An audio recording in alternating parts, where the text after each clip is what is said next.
Nous sommes entrés dans ce qui a été décrété l'année de la Bible.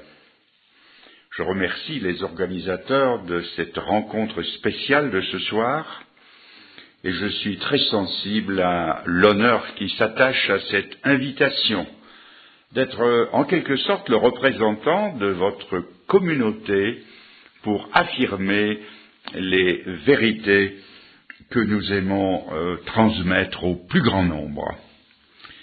Mon père disait « le papier se laisse écrire ». Il disait cela en rapport avec la Bible, ce qui lui évitait de faire l'effort de la lire.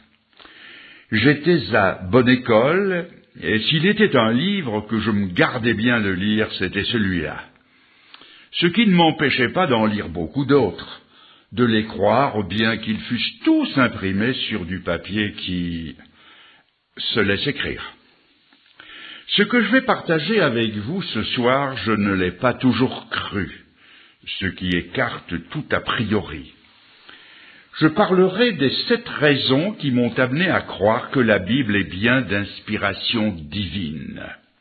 La Bible n'est pas le livre des hommes qui parlent de Dieu, elle est le livre de Dieu qui parle aux hommes. Victor Hugo a dit « Il est un livre qui contient toute la sagesse humaine éclairée par toute la sagesse divine. » C'est la Bible. Walter Scott, qui avait écrit de nombreux livres sur son lit de mort, a demandé « Apportez-moi la Bible ». Il n'y a qu'un livre, la Bible. Il y a 3 révélations de Dieu dans l'univers, 3 livres qui en parlent. D'abord, le livre de la création, qui me révèle la grandeur de Dieu, mais qui ne m'en dit pas plus. Deuxièmement, il y a le livre de la conscience, qui me parle de la justice de Dieu, et qui m'inquiète, mais je n'en sais pas davantage. Et troisièmement, il y a la Bible, qui veut dire le livre, qui seul me parle de l'amour et des plans de Dieu. Prises séparément, les 7 raisons que je vais évoquer ne sont pas suffisantes pour convaincre quelqu'un de l'inspiration divine des Écritures. Les preuves qui m'y ont amené sont cumulatives, je précise.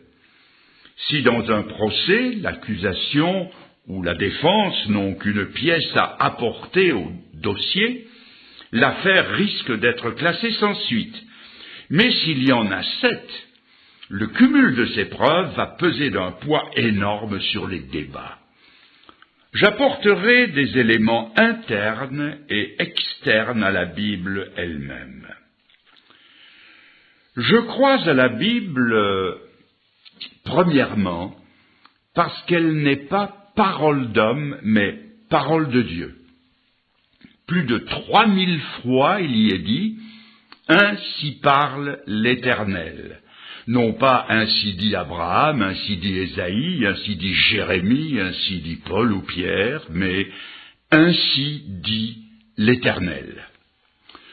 L'homme va en s'améliorant dans tous les domaines, selon la théorie de l'évolution.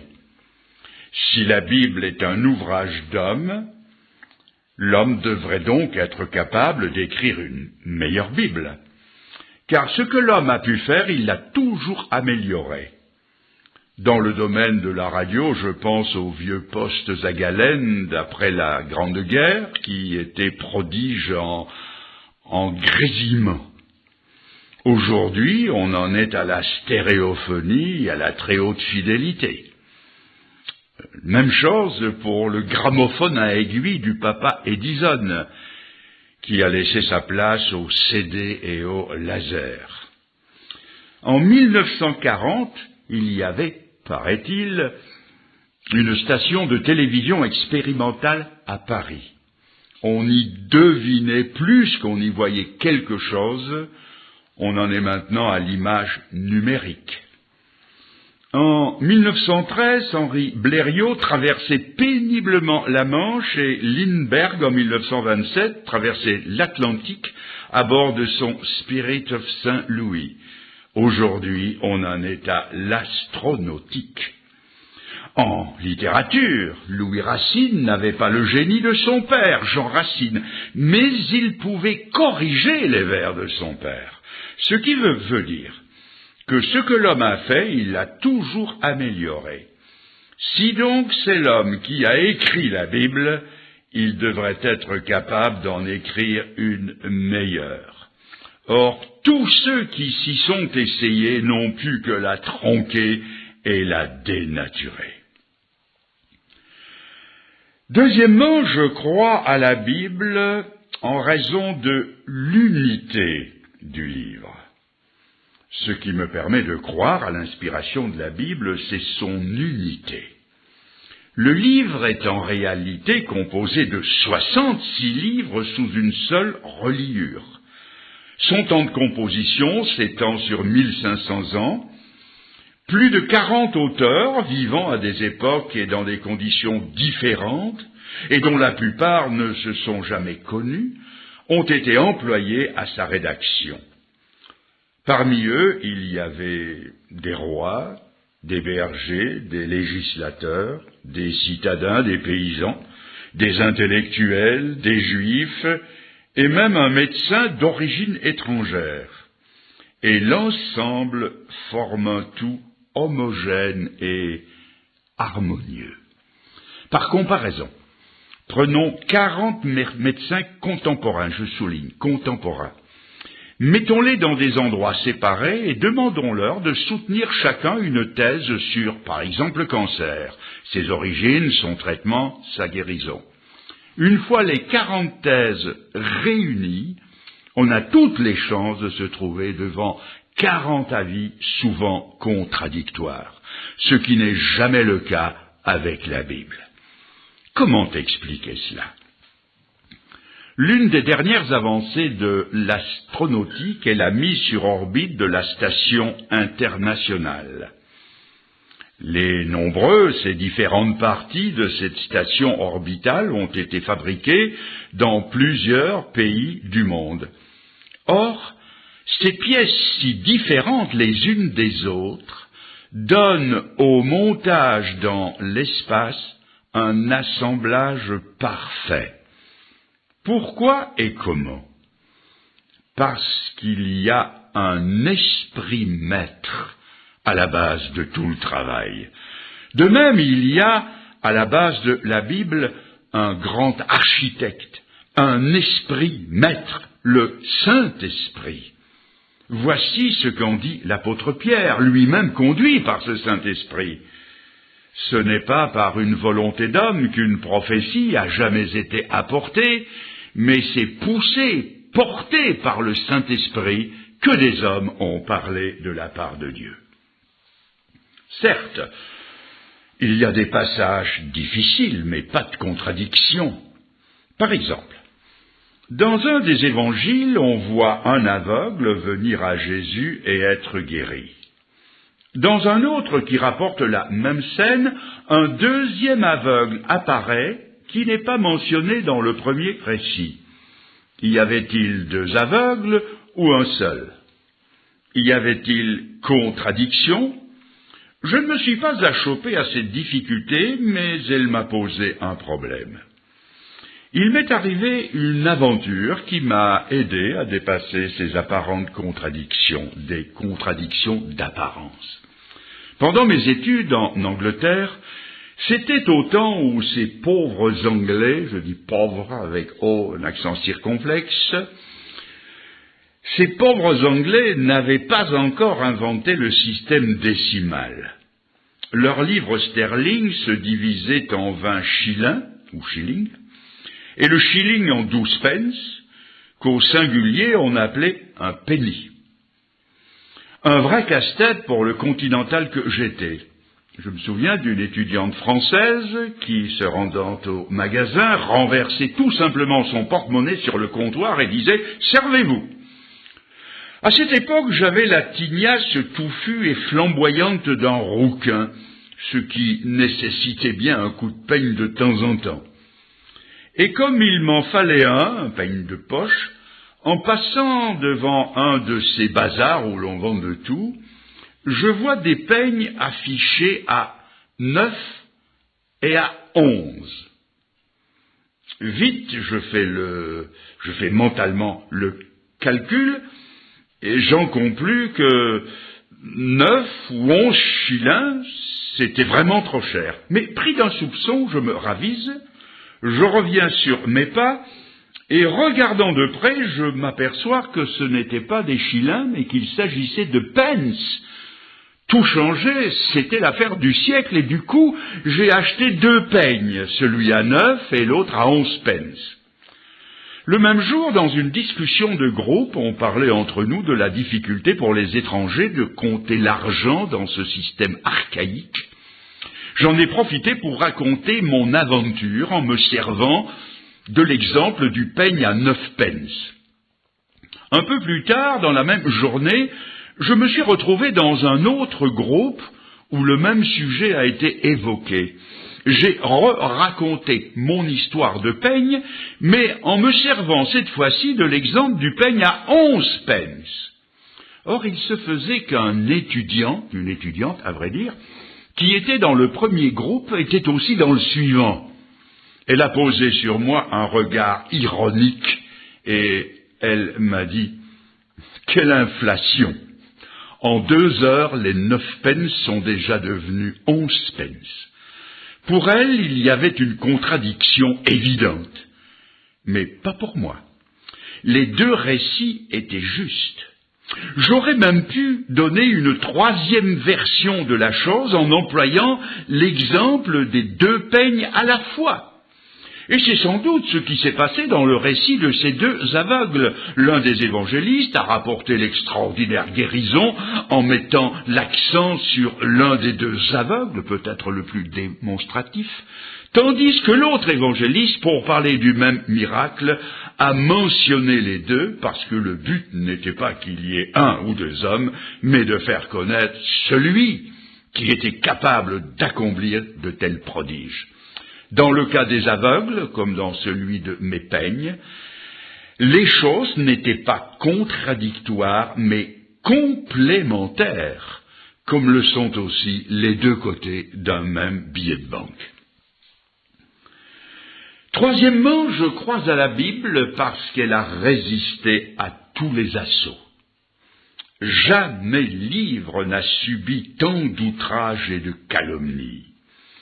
L'ennemi, qui était dès le début à semer le doute sur l'authenticité de la parole de Dieu, en disant déjà dans le livre de la Genèse, Dieu a-t-il réellement dit? Et il s'est ensuite acharné à détruire cette Bible. Dans le livre du prophète Jérémie, au chapitre 36, il est dit ceci. Le roi Joachim envoya son secrétaire pour prendre le livre qu'il lut aux oreilles du roi. Le roi était assis dans la maison d'hiver, et un brasier était allumé devant lui. Lorsque le secrétaire eut lu 3 ou 4 feuilles, le roi coupa le livre avec le canif du secrétaire et le jeta dans le feu du brasier, où il fut entièrement consumé. Ça, c'était l'Inquisition avant la lettre. Sombre époque, où le livre de Dieu était mis à l'index, sa lecture interdite et brûlée sur la place publique, ainsi que ceux qui avaient le malheur d'en posséder un exemplaire. Après l'Inquisition catholique, est venu d'Allemagne un ennemi plus insidieux, la haute critique, qui s'est mise à dénigrer le livre, à le ridiculiser, à essayer de le mettre en contradiction avec l'histoire, l'archéologie et la sémantique. Voici en bref 3 exemplaires. Le livre du prophète Ésaïe ne pouvait pas avoir été écrit à la date qu'on lui attribue d'ordinaire en raison de la trop grande précision de ses prophéties. En se référant au style d'écriture, il ne pouvait avoir été écrit qu'en 3 étapes postérieures et par des écrivains beaucoup plus tardifs, dont certains même seraient de la période néo-testamentaire. Hélas pour la haute critique, La découverte des célèbres manuscrits de la mer Morte a remis les pendules à l'heure et confirmé l'ancienneté et l'exactitude du livre d'Ésaïe tel que nous le possédons traduit dans nos Bibles en français. La même haute critique a nié la réalité historique du récit de la guerre de Mécha, roi de Moab, ce qui est la Jordanie aujourd'hui, donc de la guerre du roi de Moab contre le roi d'Israël, allant jusqu'à nier l'existence de ce Mécha.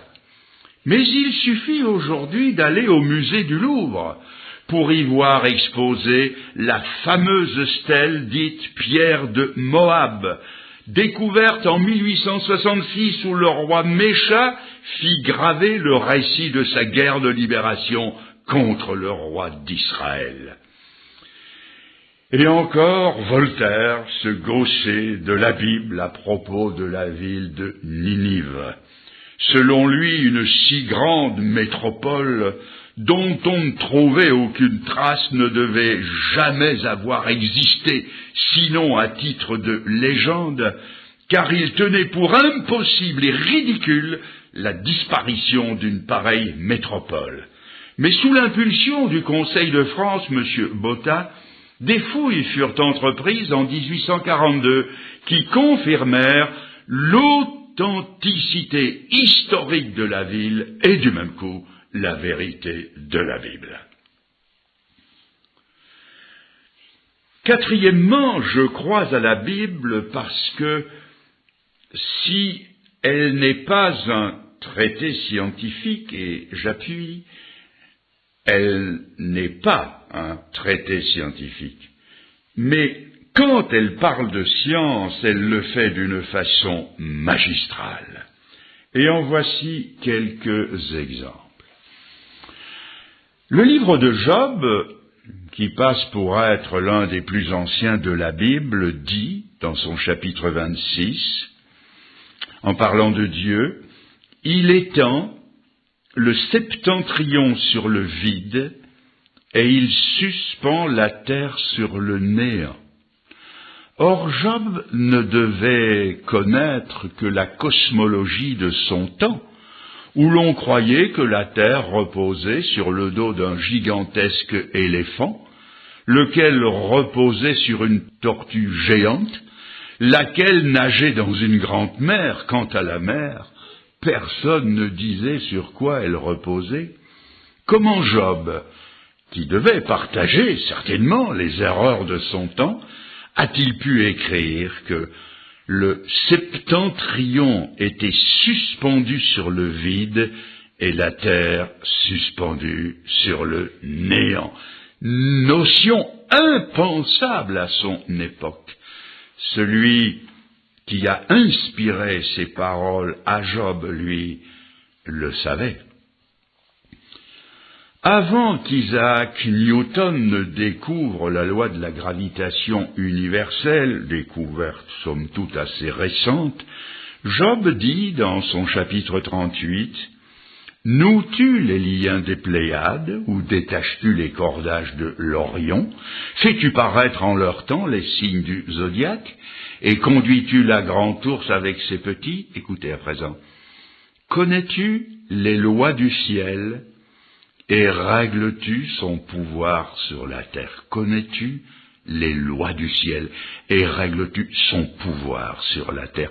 Comment Job pouvait-il affirmer de telles choses dont il ne pouvait avoir aucune connaissance, sinon sous l'inspiration du Créateur de l'univers et des lois qui le régissent? Dans le prophète Ésaïe, au chapitre 40 et au verset 22, il est question du cercle de la terre. Et dans le livre des Proverbes, au chapitre 8, du globe de la terre. Il est clair que si le pape avait été un lecteur de la Bible, il n'aurait pas fait à Galilée le fameux procès en hérésie que l'on connaît bien. Dans l'évangile de Luc, au chapitre 17, des versets 34 à 36, Jésus nous donne une approche surprenante de la rotondité de la terre. il nous parle de son retour. Savez-vous qu'il va revenir? Événement universel et subit qui, selon ce qu'en disent 1 Thessaloniciens 4 et 1 Corinthiens 15, événement qui se passera en un instant, je lis, en un clin d'œil, et que le Seigneur décrit en ces termes. Je vous le dis, en cette nuit-là, de 2 personnes qui seront dans un même lit, l'une sera prise et l'autre laissée. De 2 femmes qui moudront ensemble, l'une sera prise et l'autre laissée. De 2 hommes qui seront au champ, l'un sera pris et l'autre laissé. À y regarder de près, on trouve ici une erreur scientifique de taille. 2 personnes qui dorment, c'est la nuit. 2 femmes qui préparent le repas, c'est le matin. Et 2 hommes qui travaillent au champ, c'est la journée. Comment 3 heures différentes peuvent-elles se passer comme c'est écrit en un instant, en un clin d'œil? Il y a là une impossibilité totale, à moins que la Terre ne soit un globe, et que, tandis que les Australiens seraient au dodo, nous serions, nous, Européens, au début de la journée, et les Américains en fin de journée. Jésus connaissait-il les fuseaux horaires? À n'en pas douter, oui, puisqu'il est le créateur de toutes choses, selon ce qu'en dit l'Écriture, tout a été fait par lui et pour lui. Certes, en cherchant bien, on pourrait trouver, ici et là dans la Bible, quelques assertions antiscientifiques. Mais n'en est-il pas de même dans notre siècle de découverte scientifique? N'ai-je pas entendu plusieurs fois ces derniers temps des gens bien pensants parler des 4 coins de la Terre, alors que tout le monde sait que la Terre n'a pas 4 coins? N'admettons-nous pas tous une erreur scientifique monumentale quand sur tous les calendriers du monde on lit encore lever du soleil et coucher du soleil à une telle heure? Chacun sait que le soleil ne se lève pas et qu'il ne se couche pas. C'est là une illusion d'optique dont nous nous accommodons fort bien, toute anti-scientifique qu'elle soit. N'accusons pas la Bible d'emprunter nos erreurs. Comme le dit l'adage populaire, on sait ce que parler veut dire. Et puis, si les auteurs de la Bible avaient essayé d'être partout en accord avec la science de leur époque, elle aurait été très vite un livre démodé. Car ce qui est appelé vérité scientifique aujourd'hui peut très bien ne plus l'être 10 ans après. Je me souviens d'avoir lu au début des années 50 un article des presses universitaires de France à propos des nébuleuses que l'on croyait être des masses gazeuses ou étoiles en voie de formation. L'information était fausse car les télescopes géants et les radiotélescopes actuels ont découvert que dans ce cas particulier, ces poussières d'astres étaient en réalité des milliers de galaxies contenant des millions de soleils semblables au plus grand que le nôtre. Que vaudrait la Bible aujourd'hui si elle avait emboîté le pas aux plus audacieux philosophes grecs qui osaient penser que le soleil était peut-être aussi grand que la Grèce? Je répète ce que j'ai dit en tête de ce paragraphe. La Bible n'est pas un traité de science, ce n'est pas là son but ultime, mais elle le fait à l'occasion. Et quand elle le fait, c'est toujours, comme nous venons de le voir, d'une façon magistrale. Cinquièmement, je crois à la Bible surtout, et j'appuie surtout, parce que les prophéties se sont accomplies à la lettre.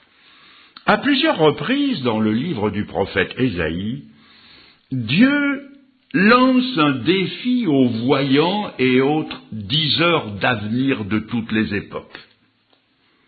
Je lis. Ainsi parle l'Éternel, Ésaïe 44.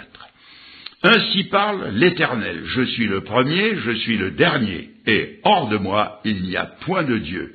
Qui a comme moi fait des prédictions, qu'il le déclare et me le prouve, qu'ils annoncent l'avenir et ce qui doit arriver. Mes amis, quel challenge, quel défi à ces astrologues visionnaires qui n'ont même pas prédit un des plus grands événements de la fin du siècle, la chute de l'URSS et du mur de Berlin. Tandis que les hommes de la Bible, eux, conduits par l'Esprit de Dieu, ont prophétisé non pas des quatrains nébuleux à la Nostradamus, mais des prophéties précises portant sur des noms, des dates, des événements à court, moyen et long terme. À cela, les détracteurs du Saint-Livre disent que les prophètes ont eu de la chance, qu'il y avait une chance que ça arrive et qu'ils ont eu cette chance. Mais ont-ils eu juste de la chance? C'est Blaise Pascal qui a énoncé les lois des probabilités, la loi des probabilités. En voici une démonstration dont je suis l'auteur. Devant les caméras de la télévision monégasque, TV Monte Carlo, lors de l'émission 3 minutes s'il vous plaît, j'ai mis 10 balles de ping-pong numérotées de 1 à 10 dans un petit sac. J'ai commencé à poser la question, combien y a-t-il de chances que je tire la balle numéro 1 du premier coup? Une chance sur 10, bien sûr. J'ai remis la balle numéro 1 dans le sac et j'ai demandé combien ai-je de chances de tirer la balle numéro 1, suivie immédiatement de la balle numéro 2. Je n'ai déjà plus qu'une chance sur 100.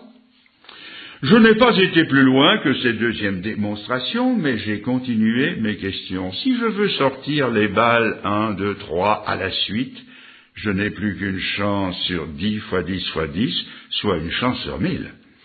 Et ainsi de suite, jusqu'à 10 balles dans l'ordre et à la suite. Je n'ai plus alors qu'une chance sur 10 milliards, c'est-à-dire aucune. Surtout quand on sait que pour compter jusqu'à 10 milliards à raison d'un chiffre par seconde, il faudrait plus de 30 ans. Quelle part de chance faut-il attribuer aux prophètes et prophéties de la Bible, qui ne sont pas au nombre de 10, mais de centaines, et qui devaient s'accomplir dans l'ordre, le temps, les personnes et les événements qu'ils prophétisaient? En voici seulement une toute petite partie de celle qui concerne la personne de Jésus-Christ. Dans le prophète Michée, au chapitre 5 et au verset 2, et je souligne, 7 siècles, 700 ans, avant l'événement, le lieu de sa naissance est précisé. Et toi, Bethléem, petite entre les milliers de Juda, de toi sortira celui qui dominera sur Israël et dont l'origine remonte au jour d'éternité. Combien de chances y avait-il pour que s'accomplisse cette prophétie? Autant qu'il y avait de petits villages en Israël, disons pour rester modéré, 1 sur 1000. En Ésaïe 7, au verset 14, le prophète, toujours 7 siècles avant la naissance du Seigneur, prend le risque maximum. Cet enfant qui devait naître, non pas n'importe où, mais à Bethléem, devait aussi naître en conformité avec la prophétie qui disait, je lis, « Le Seigneur lui-même vous donnera un signe.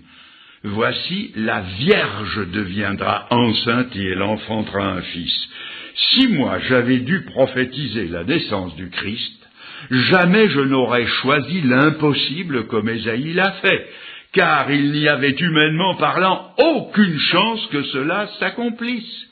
Mais si, ont dit certains biologistes, la parthénogenèse, la naissance virginale, la parthénogenèse a, paraît-il, une chance sur 13 milliards. Permettez-moi d'en douter. Et cette chance, eh bien, elle est tombée sur Marie, comme ça. Il n'y a rien de miraculeux dans tout cela.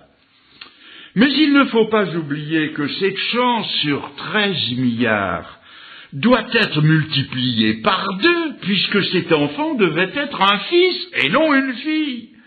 Cela diminue les chances d'autant, et ça ne fait plus qu'une chance sur 26 milliards.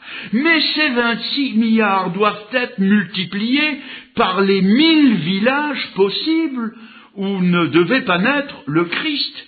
On en arrive déjà à des dizaines de billions de non-chances. Et c'est pas fini.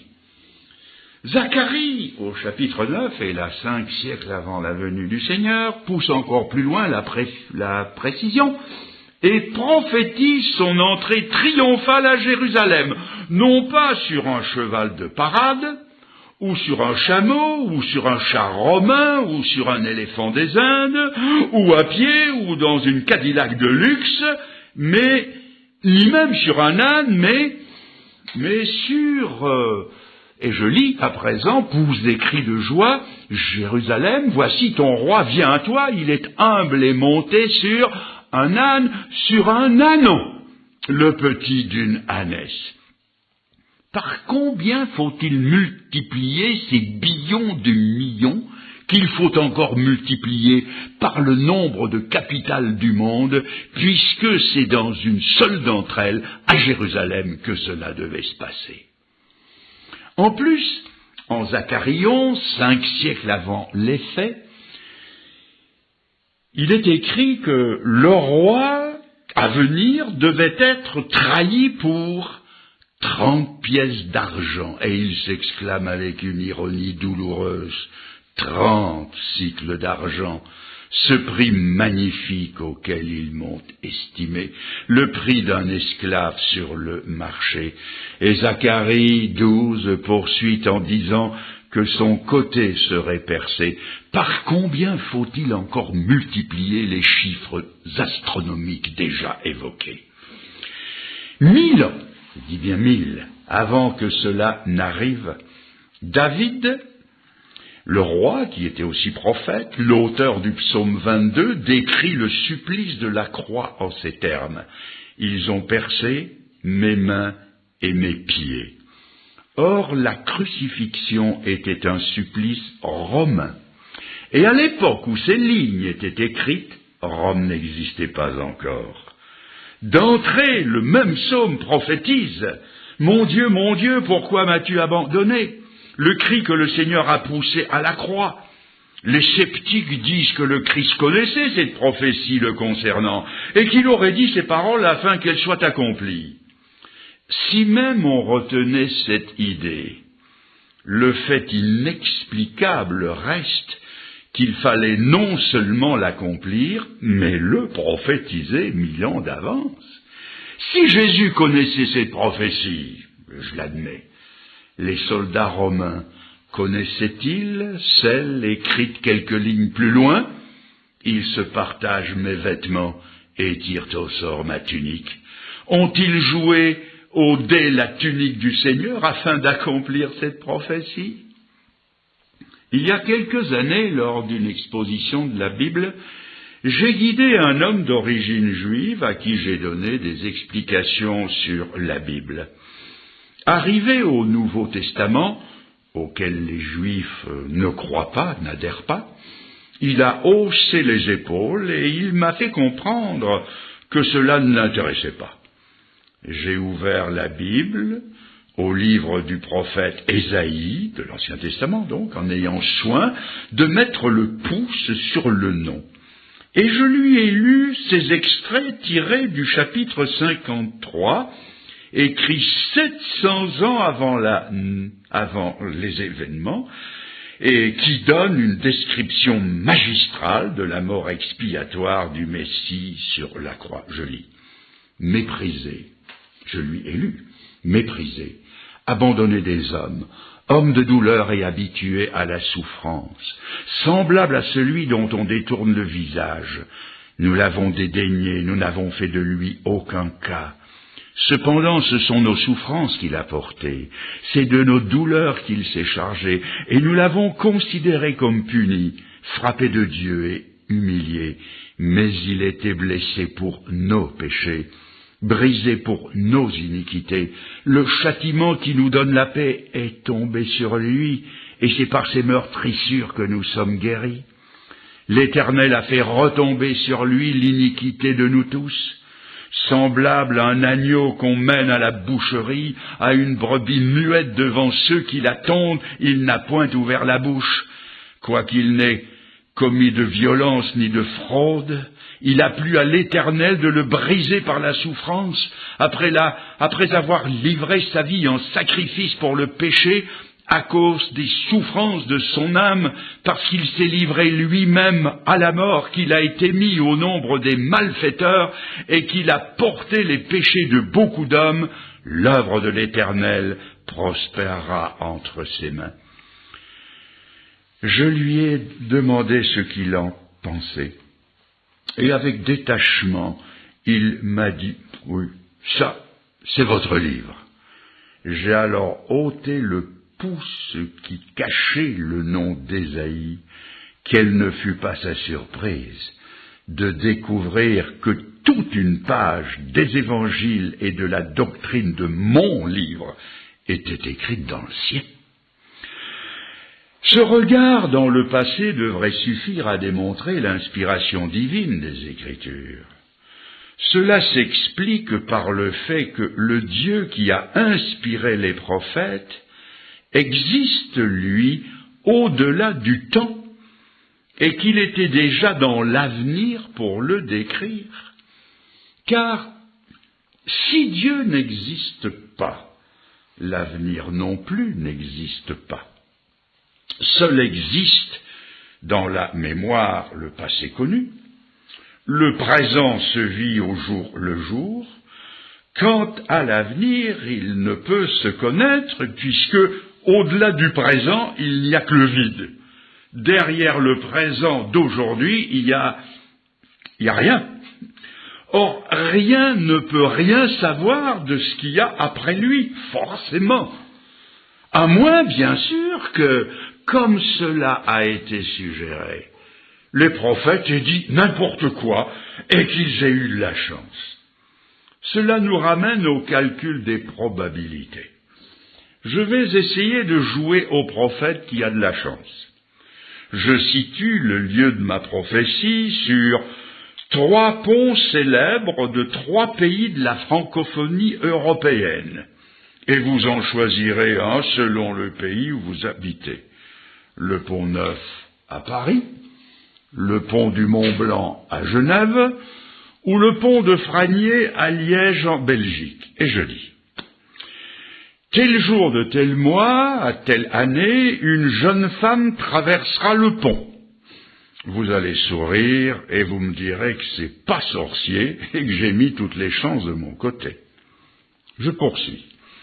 Cette jeune femme sera une blonde platinée, ou oxygénée si vous préférez. Nouveau sourire amusé de votre part, ce serait bien le diable si une telle créature ne passait pas sur un pont aussi passant. Je continue. Elle portera un ensemble fait d'un bibi rouge, d'un sac à main rouge et de souliers rouges à aiguilles. Je tousse. Je précise encore. Elle y passera à midi tapante. Je continue.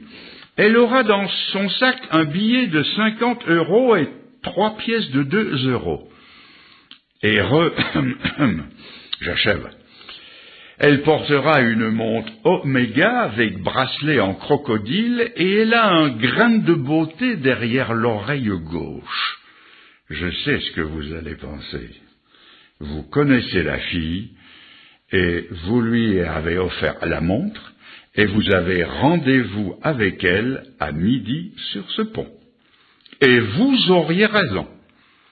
De même, Dieu, qui est hors du temps, puisqu'il l'a créé, qui a les 3 dimensions du temps devant lui, passé, présent et avenir, Dieu a donné rendez-vous aux événements qu'il connaissait et il les a fait écrire par ses prophètes. beaucoup d'autres données peuvent être avancées qui multiplieraient d'autant les non-chances de voir les prophéties s'accomplir. Mais la prophétie ne se limite pas au passé.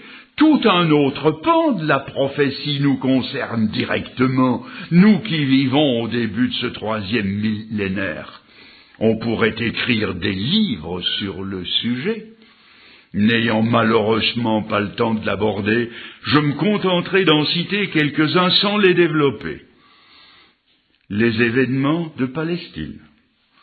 La prise de Jérusalem en 70 et la diaspora juive annoncée par le Christ, le retour des Juifs dans le pays que Dieu leur a donné, les tribulations et le futur statut provisoire de Jérusalem, la prospérité de l'État hébreu et les convoitises que cela engendre, l'esplanade du temple et la reconstruction du temple sur un emplacement occupé par la grande mosquée, le retour du Messie qui posera ses pieds sur la montagne de Sion et les bouleversements géologiques qui suivront, les tremblements de terre à répétition, les cataclysmes, excusez-moi, ma langue a fourché mais elle n'est pas fourchue, les cataclysmes océaniques, la dégradation morale universelle, la recrudescence de la sodomie, la légalisation du mal, la confusion des valeurs fondamentales de la vie, la violence et la corruption à tous les niveaux de la société,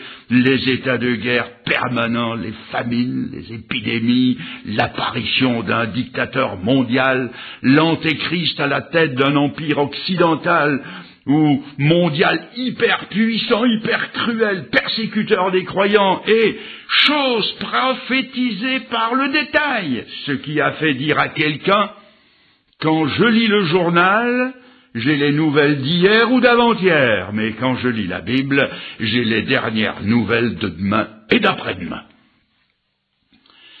Sixièmement, je crois à la Bible en raison des résultats qu'elle produit. Certains ont été jusqu'à dire, je l'ai entendu, que la Bible était un livre immoral à cause de quelques histoires scabreuses, un peu vertes, qui y sont rapportées. J'admets qu'il y a quelques lignes de la Bible que j'aurais de la peine à lire en public. Mais on peut en dire autant de certaines pages de livres de médecine. On ne les lirait pas non plus en public. Mais si la Bible nous dit ces choses, ce n'est jamais pour les recommander, mais pour nous montrer la désapprobation de Dieu et nous en faire voir les terribles conséquences. Oui, je crois à la Bible en raison des résultats qu'elle produit à la fin du XIXe siècle en Afrique du Sud, un vieux roitelet noir qui avait été anthropophage. Et oui. Il s'était converti du cannibalisme à Jésus-Christ. Et il apprenait même à lire dans un évangile de Marc, si je ne me trompe pas, traduit dans sa langue.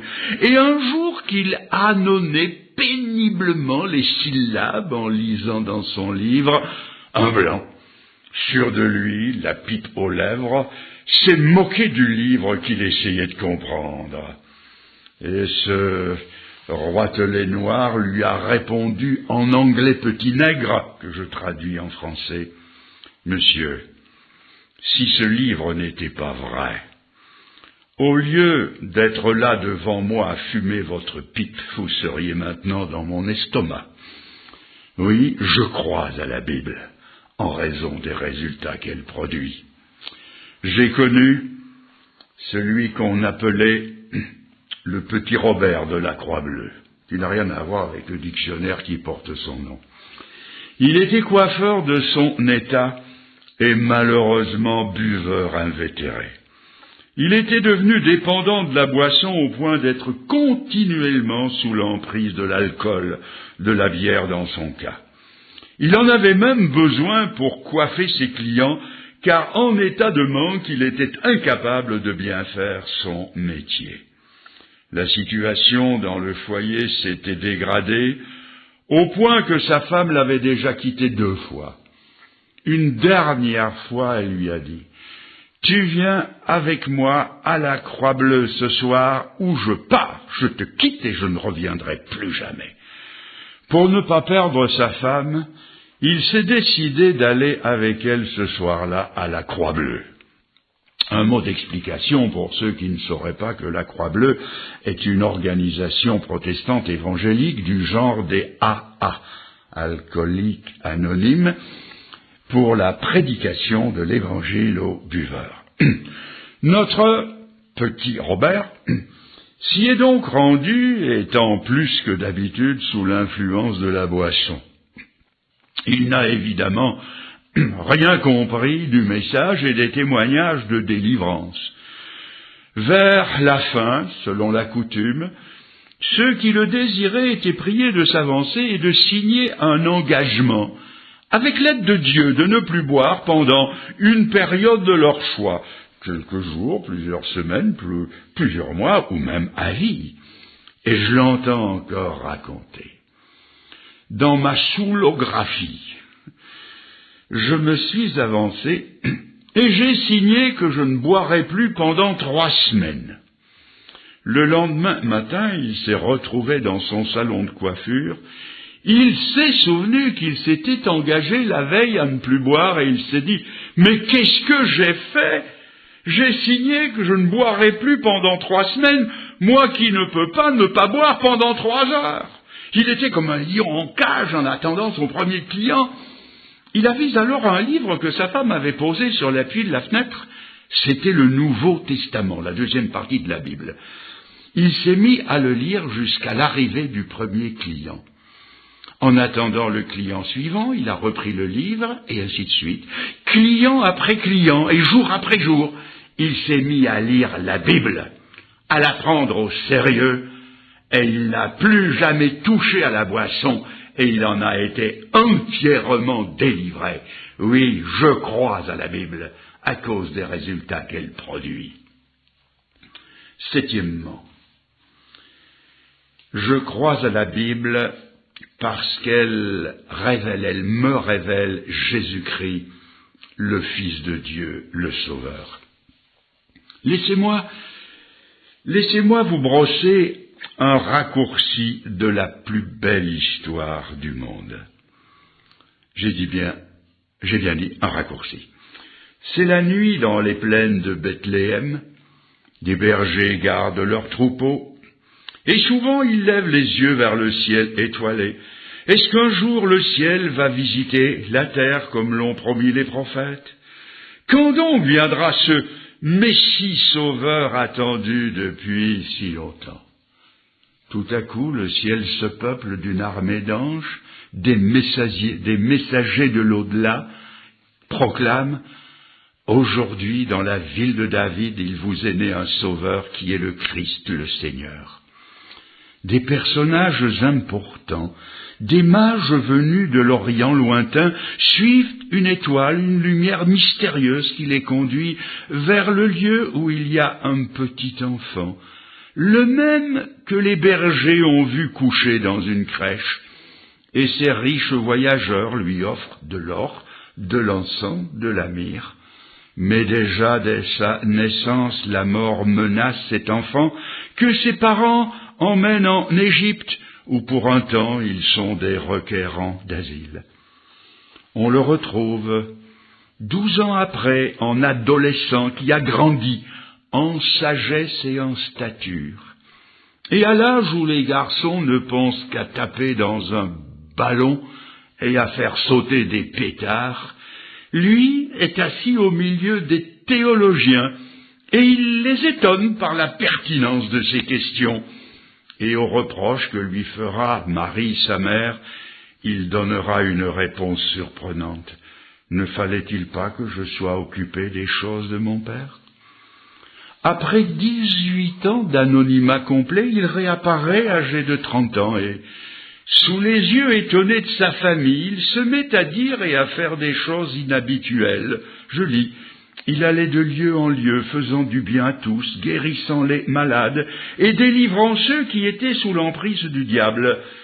Il parlait du royaume de son Père avec autorité comme étant le sien.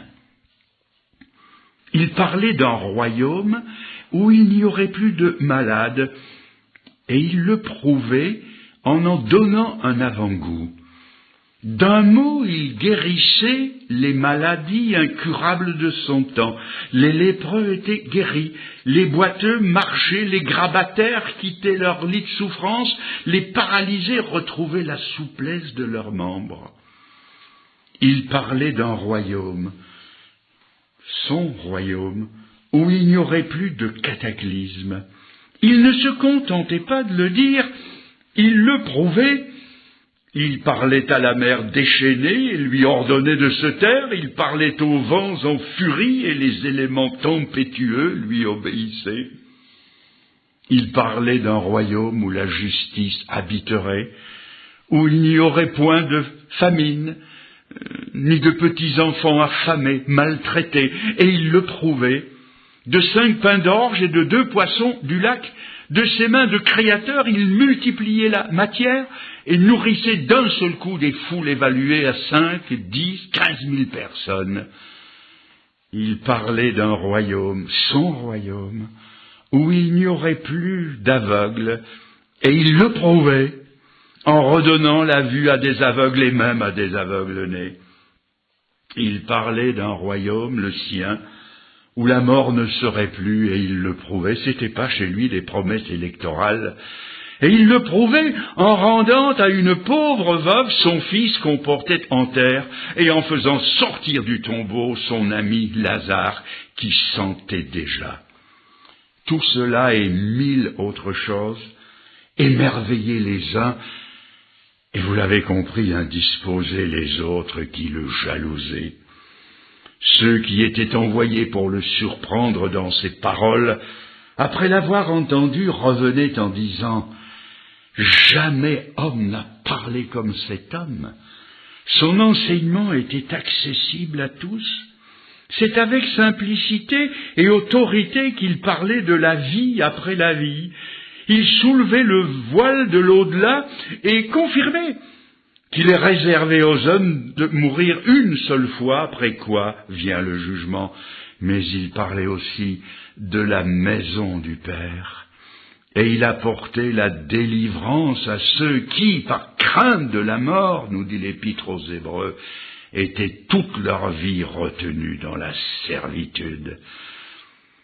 Les intellectuels et les dignitaires de la religion, pour pouvoir le condamner, lui tendaient des pièges tellement subtils que d'autres à sa place se seraient laissés prendre.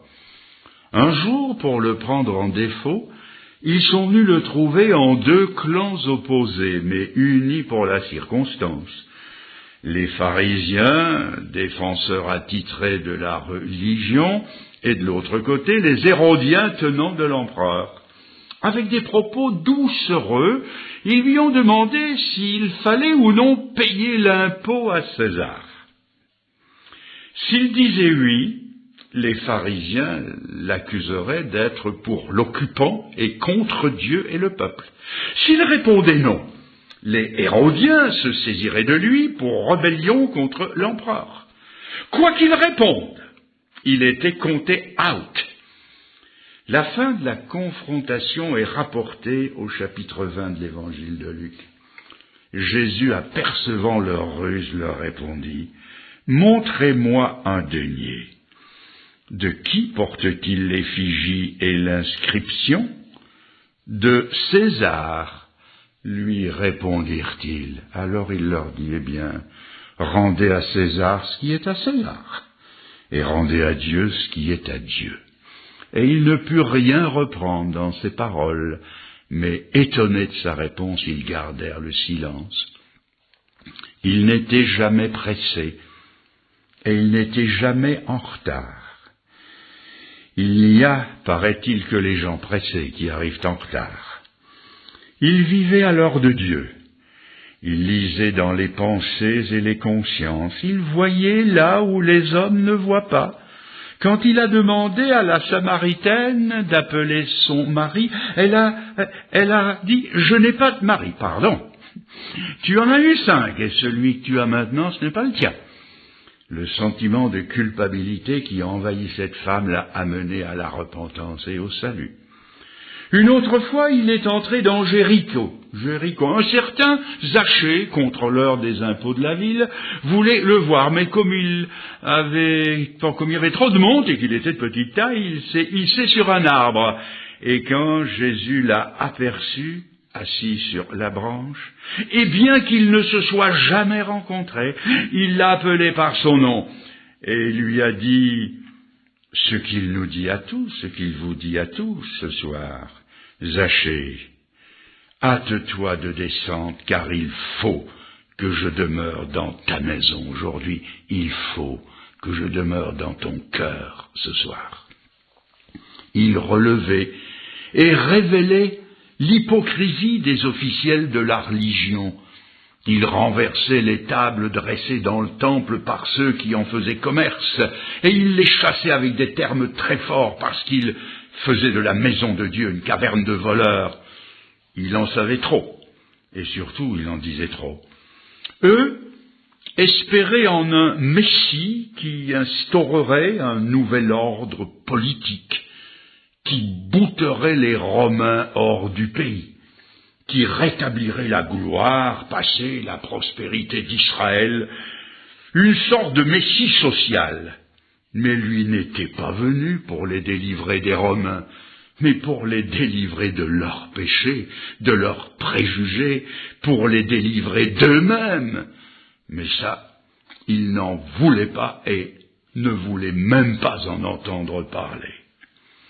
Il avait avec lui un groupe de 12 équipiers, mais le temps passait, et l'un d'eux, voyant qu'il n'y gagnait rien, et que la bourse commune était toujours aussi plate, est allé le livrer pour 30 pièces d'argent.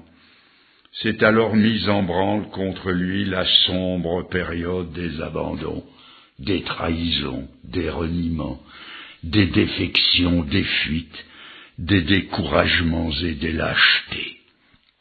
Dans le jardin du pressoir à huile, dit de Gethsémané, où il avait l'habitude de se rendre, il a demandé aux siens de lutter avec lui dans la prière, mais ils se sont endormis tandis qu'il entrait dans un combat terrible contre les puissances du mal, tandis qu'il était à genoux, la face contre terre. Une coupe lui a été présentée pour qu'il la boive, coupe pleine des péchés, des abominations que les hommes ont commis, coupe du jugement que nous devions tous boire si lui ne la buvait pas à notre place. L'épouvante de son âme sainte a été telle que les vaisseaux capillaires de sa face ont sauté et que son visage s'est couvert de sang. Il entrait en agonie et il serait mort sur place si un ange de Dieu n'était venu le fortifier. L'horreur que lui inspirait la vue de cette coupe fut telle que par 3 fois il s'est écrié « Père, s'il est possible que cette coupe s'éloigne de moi », mais il a ajouté chaque fois « Toutefois non pas ce que je veux, mais ce que tu veux ». Puis ce fut le baiser du traître, à qui il dit, comme dans une ultime tentative de le sauver, « Judas, mon ami, est-ce par un baiser que tu me livres ?» Puis ce fut l'arrestation, la nuit passée dans le prétoire à la lumière du brasier, le triple reniement de Pierre et tôt le matin, le procès inique. Les tergiversations de Ponce Pilate, les cris de la foule « Crucifie, crucifie !» la dérision des soldats, les crachats, la couronne d'épines, la flagellation, la sortie de Jérusalem sous les huées des uns et les lamentations des autres, la croix trop lourde à porter, la montée du Golgotha, et là le supplice barbare de la crucifixion, les clous de fer forgés plantés dans les chairs, la croix que l'on soulève, les membres qui se cabrent sous la douleur, les cris des condamnés et les heures qui passent dans une agonie interminable de 3 heures sous un soleil de midi. puis de 3 heures encore dans la nuit de l'abandon, et dans cette nuit contre nature, un grand cri terrible. Mon Dieu, pourquoi m'as-tu abandonné? Le cri qui retentira dans une éternité de perdition, cri que pousseront tous ceux qui y seront, abandonnés, abandonnés, abandonnés. Puis un dernier grand cri qui fait tressaillir la croix et qu'accompagne un tremblement de terre, la tête qui se penche sur la poitrine, le dernier soupir et c'est fini, tout est fini. Le jour même, une fois la mort constatée, le corps est hâtivement déposé dans un sépulcre proche taillé dans le rocher, une lourde pierre roulée, en scelle l'entrée et 2 jours entiers se passent. Mais le matin du 3e jour, le prodige annoncé se produit, la terre tremble encore, un personnage éblouissant de lumière roule la pierre et dit aux 2 femmes qui se trouvaient là, leur donne le message le plus stupéfiant qu'oreille humaine ait jamais entendu. Il n'est pas ici, il est ressuscité. Le tombeau était vide, vide de son illustre visiteur. Il venait de faire la nique à la mort. À lui tout seul, il avait triomphé du syndicat des fossoyeurs. Il était vivant. Tout pouvait donc repartir. Quelques semaines plus tard, du ciel où il était remonté, il envoyait l'Esprit Saint qui descendait sur tous ceux qui avaient cru en lui. Les poltrons d'hier, désormais habités par l'Esprit de Dieu, devenaient les héros du lendemain. Dès leur première prédication, 3000 personnes à Jérusalem se convertissent et entrent dans le salut éternel. 5000 quelques jours plus tard. La suite se lit dans le livre des Actes des Apôtres où la bonne nouvelle du pardon de Dieu et de la vie éternelle par la foi au Seigneur Jésus s'étendra dans tout l'Empire romain, puis le débordera pour arriver jusqu'à nous, jusqu'à vous aujourd'hui, dans votre bonne ville. Si vous êtes convaincus que ce livre dont nous avons parlé, dont je viens de parler, est vraiment la parole de Dieu, il vous reste à vous approprier par la foi la promesse qu'il vous fait dans l'Épître aux Romains au chapitre 10. Vous pourrez contrôler ce texte, dont voici un arrangement. Romains chapitre 10, versets 17 et versets 8 à 10. La foi vient de ce qu'on entend, et ce qu'on entend de la parole de Dieu. La parole est près de toi, dans ta bouche, dans ton cœur. Si tu dis de ta bouche que Jésus est le Seigneur, et que tu crois dans ton cœur que Dieu l'a ressuscité des morts, tu seras sauvé. Il n'est pas dit « tu seras peut-être sauvé ». Il n'est pas dit « tu pourras peut-être espérer être sauvé ». C'est une affirmation claire. Tu seras sauvé. Car c'est en croyant du cœur qu'on parvient à la justice, et c'est en le disant de la bouche qu'on parvient au salut. Mes amis, merci pour votre patience à écouter cette longue conférence. Que Dieu vous bénisse, vous emportez ce message dans votre cœur.